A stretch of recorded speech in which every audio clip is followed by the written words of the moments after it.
So I'm making these diaries. They're for myself, really. But if anyone ever watches them, then that's fine. I just ended, or should say, was terminated out of a almost 3-year on and off again relationship with Lindsay Henderson. And Lindsay, if you ever get to see this, I wanted you to know, I obviously being on the road, I have a lot of time to myself to think. And you were right about the relationship being toxic. I mean, that was a no-brainer. You were definitely right about the communication being horrible on both sides. You were right about the fact that we didn't have a ton of compatibility. And you were right about preserving your peace. For those of you who don't know, Lindsay, as of these diaries, Lindsay is about to go into surgery for endometriosis and adenomyosis and have her gallbladder removed. If everything goes well, they're going to clean out, I believe, her cervix, her uterus, her fallopian tubes, take exit 1A for I-75 south toward Dayton. and her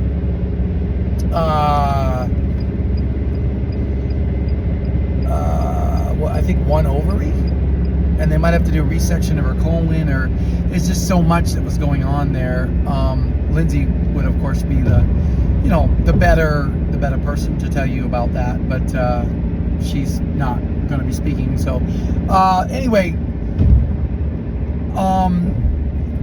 so like all of that's a lot. Like, I spent 8 months in the house with you and Mary, and like that was a lot for me. So I can't even imagine, like, I can't get to the level that you're at. I never could, and I think that's probably also why you ended our relationship. You wanted someone who could get to your level on that, and I never could get to that level. Can I do that? Woo, there we go. I never got to that level because I couldn't. Like, it was just too much for me to fathom. In half a mile, take exit 1A that, for I-75 and south toward Dayton. I was also extremely scared of you, or for you, I should say. And I had my own shit.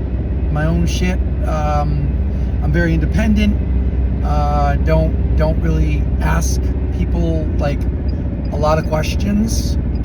Take exit 1A. So I end up, for someone who needs to have that, who have the communication, and not have to pull it out of somebody every time, and just say, hey, look, I'm going to go out with my buddies for today. Is that okay? Like, to have that forethought, that care, that consideration, that I thought I was in Albania. I just saw a mosque. That is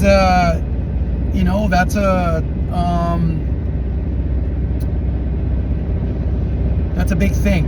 That is a big thing, and it's important, and less stress probably if you're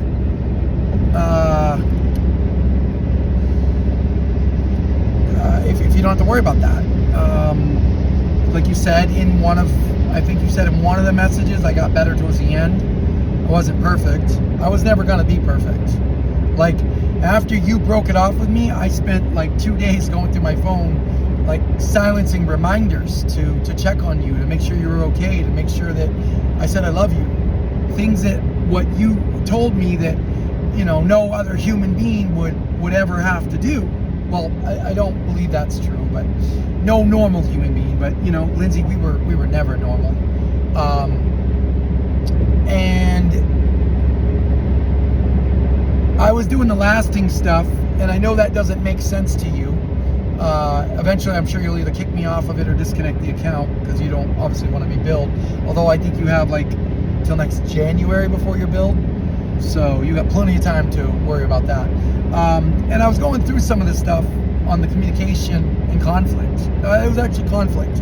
Well, it was conflict. And I was reading some of your responses, and I learned some things about you that I didn't know, about the way that you feel when there's conflict. And that speaks to our lack of communication, right? It speaks to our inability to talk to each other. And whether or not that inability was, I guess, whether it was, I'm trying to think here.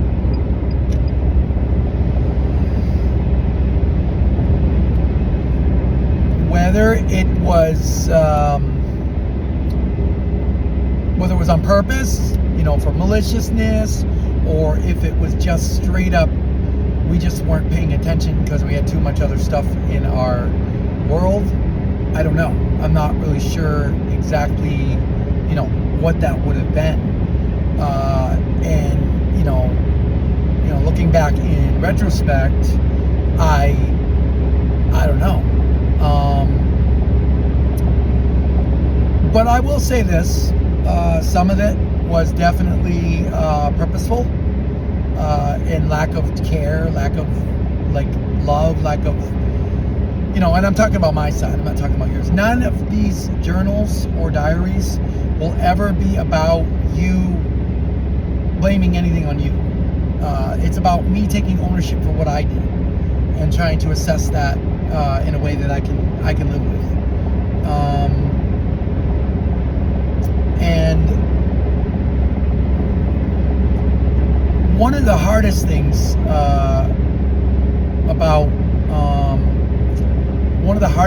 about the breakup was the fact that I had made a commitment, literally made a commitment to you, to come back. And I did that. I'm obviously not, heading there now. I am heading in that direction, but I'm going past there now. I'm going on to California, but it,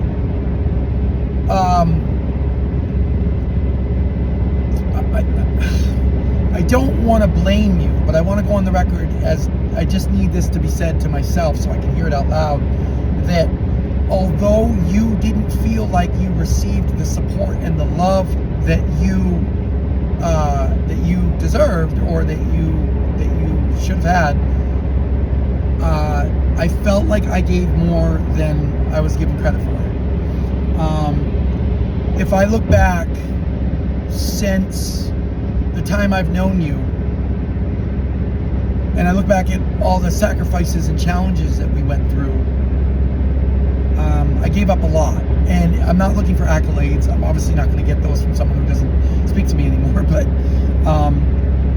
there was the camp in Michigan. I loved that place. I still love that place. Giving that up was very hard. Staying with your mom and you through the winter and into the summer was enormously difficult for me. Your mother has her own brand of toxicity and her own brand of what the fuck. I'm sorry, Lord, I don't mean to swear, but what the fuck? Stealing someone's butterfly bracelet, someone's adapter to their bug zapper, their vacuum cleaner. I love your mom. She's a real sweet lady. I'm sure everything is amazing and perfect now that I'm gone, and that there's no problems between you two and you guys get along fine and all that great stuff. But it was a lot. I will say this. When you told me about these things, about living with your mom and how you didn't want to be in that house, and I remember when I was in Hawaii, how you said you were crazy stuck in that house and how you just wanted to get out to Europe. And I look back down that now and realize, you told me, you probably just wanted the trip. You just wanted someone to pay for the trip. You weren't really probably interested in reconciling the relationship. You just wanted to get out. And I don't blame you, because when you dropped me off at the airport, there was a big sigh of relief there for getting out of that house. And even though I knew it was, at that time, I knew it was only temporary, that was enough. Because I am a very simple human being, and I don't really need a lot. I never did. A little bit of love, a little bit of hug, a little bit of kiss, a little bit of good energy, a little bit of lingerie, perfume, some toys, a little bit of kinkiness. It really, in the grand scheme of things, what guys ask for women, I wasn't asking a lot from anybody. I have very simplistic like things. I don't need a lot of food. I don't need a lot of sleep. And so I just needed a recharge. I just needed a little bit of time to go. And I know you needed it too, but with your illness and us moving you downstairs and you being bedridden and being in a lot of pain, there was no way that you were going to get free of that house. And, you know, several times towards the end, I tried to take you on dates, like the circus. I literally wanted to do that with you. Like, I had that lined up for us. And it just, we couldn't make it. Your mom's battery got in the way, and other stuff got in the way. And when you had your student that day, it was never going to work. And then there was a couple times I wanted to take you downtown, and I scheduled some stuff to surprise you, and then you were in pain. And so when we did that date night at home where we kind of just had dinner and held each other and watched TV, that really meant a lot to me, that night that we watched movies, because we were able to be close and able to do things you could do. And I had scheduled a couple nights where we could go to it was called a smash room, where you just break shit just to get frustrations out. It wasn't super high level energy, and you could do it, and it was fairly affordable. And then I scheduled some time at some puzzle rooms where we could sit down and we could, you know, do puzzles, air conditioning, get drinks, whatever. And it would have been within your realm of capability at that time. So these were, you know, things that I had done in the hopes that we could get you out of the house and get you away from your mom. Obviously, day late, dollar short, I get it. I feel like that should be all for now, but no, I still have more. Rest area, 3 miles. Ooh, do I want to pee? No. So, I have to decide. I have my arm around your seat. It's like I still feel you there, like you're on this road trip with me, which is kind of crazy, but you don't just, you know, like you said in that last message, you know, you don't just drop an emotional bond. Like, you just don't, it doesn't just vanish overnight. It can be replaced with someone else, but it never truly goes away.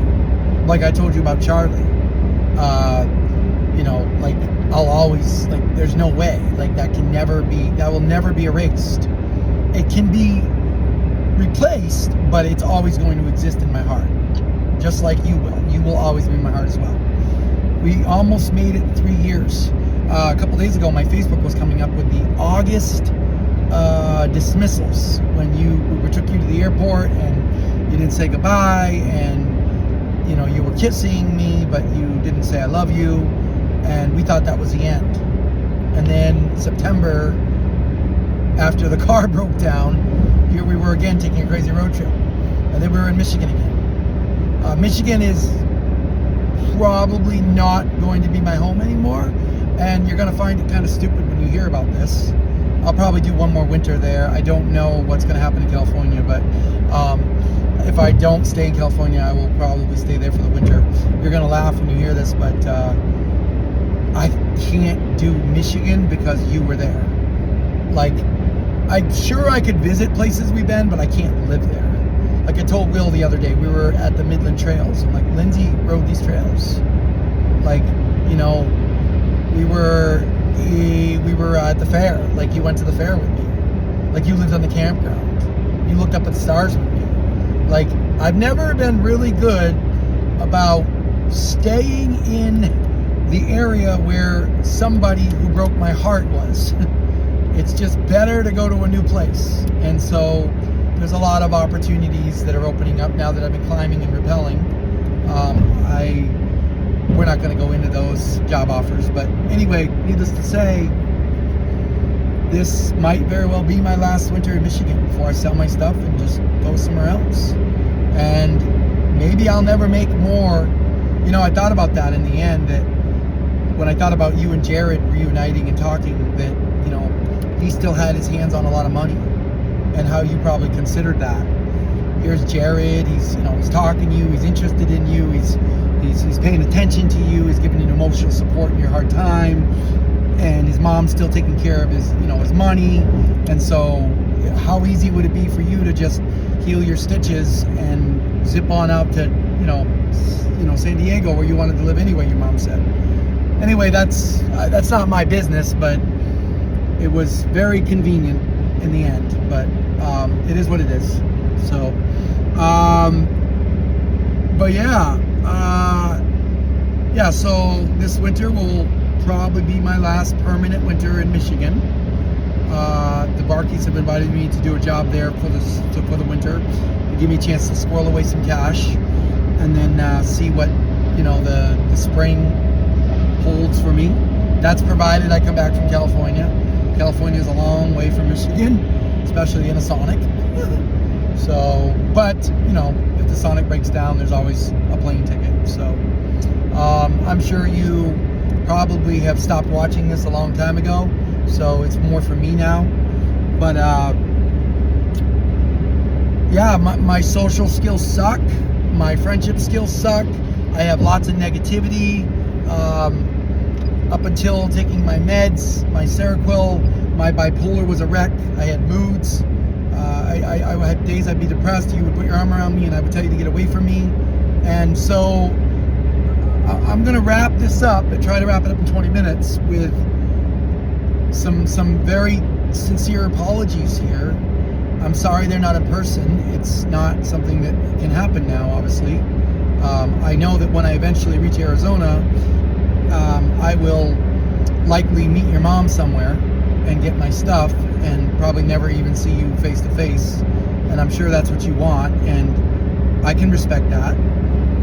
That hurts, but again, I'm not one to sit in one spot and hurt very long before I try to find a way. Police reported ahead. Okay. I try to find a way to heal, and maybe not the healthiest way, but I find the way that's going to allow me to live, to survive. And so I have to find something to replace the love that I've lost. I love myself, and I loved you. So I'm going to get back to it before I ramble too much, because I only have a couple more minutes left in this recording. I want to say that I'm sorry for every time I put you down, every time I said you were lazy, every time I said you couldn't do it, every time I said it wasn't for you, every time I made you feel like you were small, every time I couldn't understand or didn't choose to understand your illness and what it was doing to you, especially as it accelerated. And that started in Michigan. Like, it started long before we went to your mom's house, where I was frustrated with you. Like, how could you not, do these things? How could you not want to go out and see these things? How could you not want to do all this stuff? And then I continued right through Phoenix. I put you down. I was insensitive to your feelings. I wasn't as loving as I should have been. Especially, like I'm trying to come up with an excuse for you about how that was okay. And I can't. And I got 1 minute left here, so I can't come up with any excuse that will ever justify the way I treated you. And so I want you to know I love you. I always will love you. No matter what happens to me, or where I go in the future, or where you go in the future, that love will never go away. And I am truly sorry from the very bottom of my heart for all the hurt and all the suffering and all the pressure that I put on you to be more than you could be, to be more than you were able to be, and for things that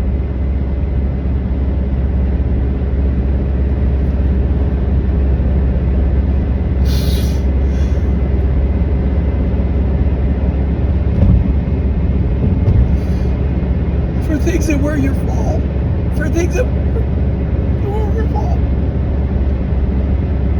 What kind of human does that?